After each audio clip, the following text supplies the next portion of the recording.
Before we can discuss the Third Servile War, we must first ask two questions. The first, what were the Servile Wars?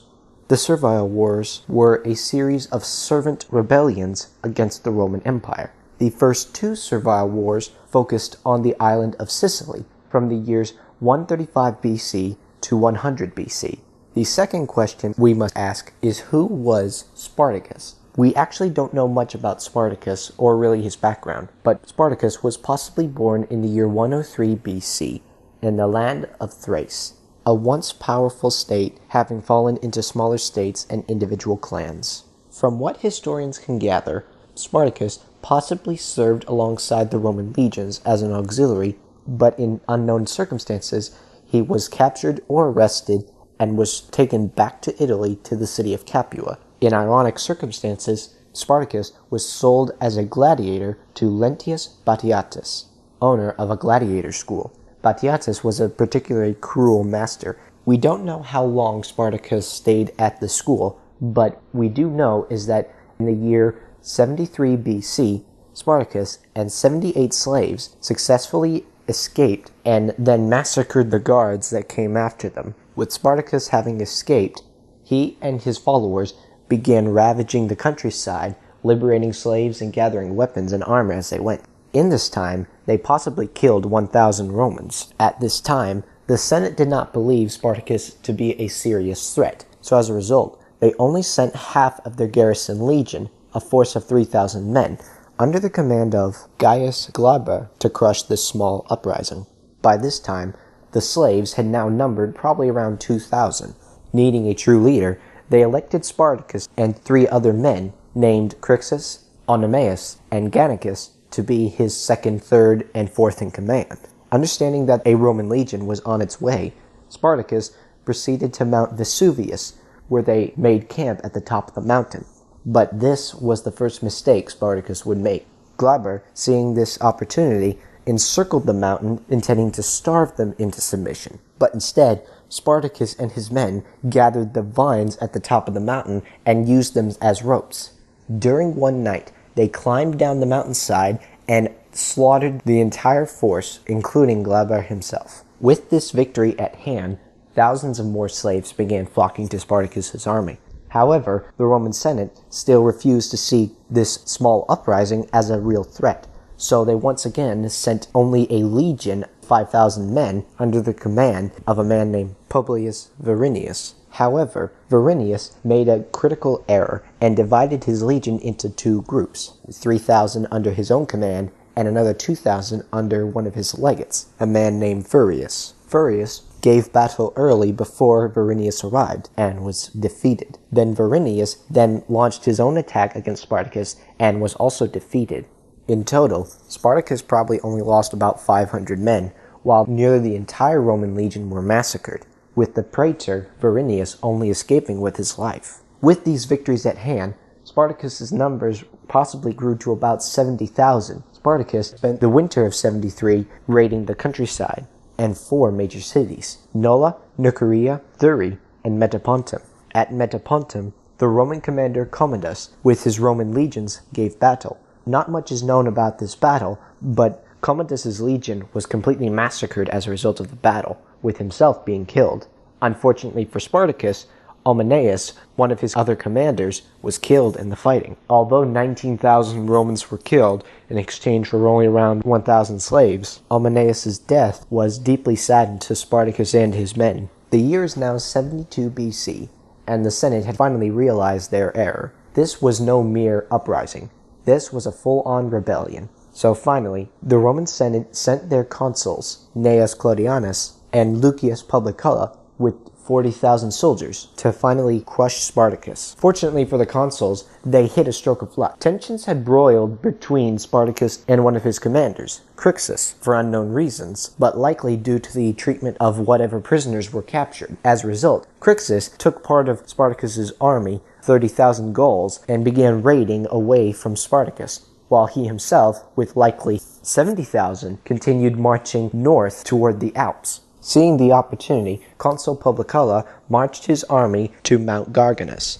where he ambushed Crassus's army and massacred them. 20,000 slaves died that day, including Crassus, for only 1,000 Romans. The remaining 10,000 likely fled back to Spartacus. This was the second mistake that Spartacus was making. Spartacus and his army continued moving north towards the Alps, but Spartacus received word that the consul Claudianus had blocked his path. Now, Spartacus was trapped in between two consular armies.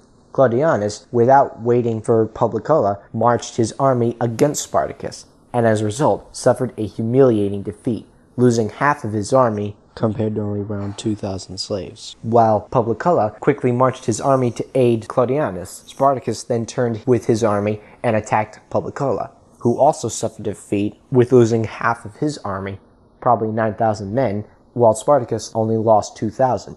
The two consuls then fled back to Rome, where they reformed their armies and then attacked Spartacus together, where they both suffered a humiliating defeat at Picenum. With another 10,000 dead, only for 2,000 slaves, Spartacus had delivered his greatest victory yet. With these victories at hand, Spartacus sadly made another error. Instead of marching north towards the Alps, as probably was his intention, or even marching on Rome, he once again refused to get himself caught in winter and instead marched back south to plunder the countryside.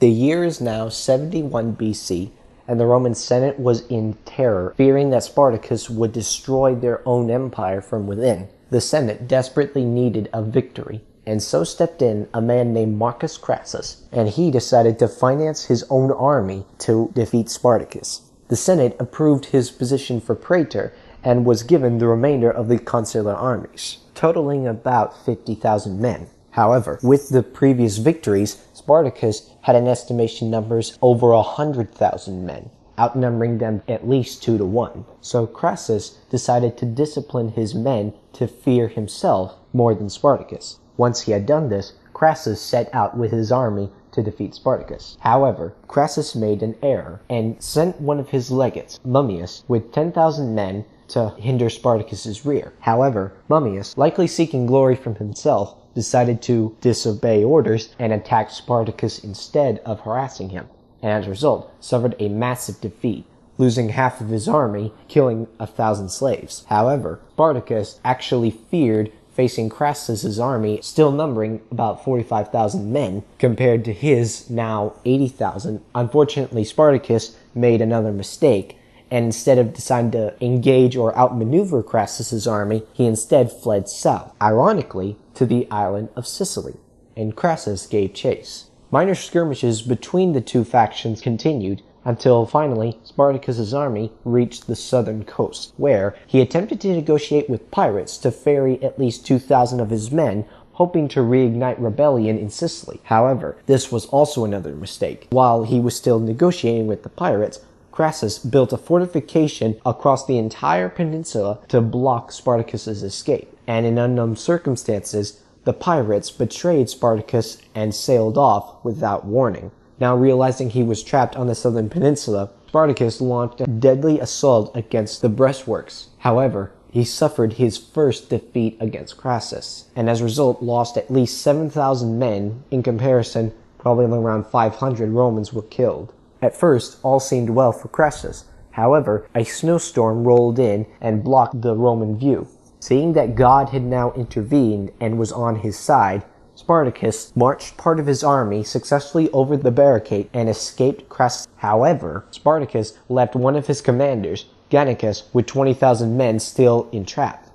Seeing an opportunity, Crassus marched his entire army against that one force and massacred the entire force. 12,300 slaves were killed, with 15,000 captured and returned to slavery, the rest likely vanishing into the countryside. And Crassus had done this and only lost 4,000 men. But Spartacus had still escaped with 50,000 slaves. Crassus then gave chase. However, even though Spartacus had escaped, he still feared engaging Crassus's army. He almost reached the city of Brundisium when he received terrible news. Marcus Lucullus had arrived at the city, so Spartacus fled toward Rome. However, further news arrived that the Senate had requested Pompey the Great, who had just returned crushing a rebellion in Spain, was marching toward Spartacus. Now, Spartacus was trapped. and if he faced one of these armies, would indeed have to face all three. So Spartacus waged a gamble, and finally engaged Crassus' army at the Battle of the Salaris River. The battle was long and bloody, but finally Spartacus pushed too far and was encircled and reportedly cut down. The rest of his army faded away, and at the end, 36,000 slaves were killed that day. Crassus then gave chase and captured 6,000 others, only losing 1,000 men himself. But unfortunately, 8,000 slaves were unaccounted for and likely fled. Pompey the Great then captured 5,000 of them. This led 3,000 men escaping, but the accounts don't tell us what happened to them. As a result of the rebellion, all 11,000 slaves were then crucified as a symbol to what happens if a slave decides to rebel against the Roman Empire. And there would never be a slave rebellion against Rome again. However, Spartacus's body was never found among the dead, and therefore he has been labeled missing in action. However, I prefer to believe the 2013 version of Spartacus, that he died off the battlefield and his remaining 3,000 followers crossed the Alps before the Romans could capture them, and they managed to escape and were at last free. Thanks for watching this video. Don't forget to like this video, subscribe to my channel, and check me out over on Patreon. The link is in the description.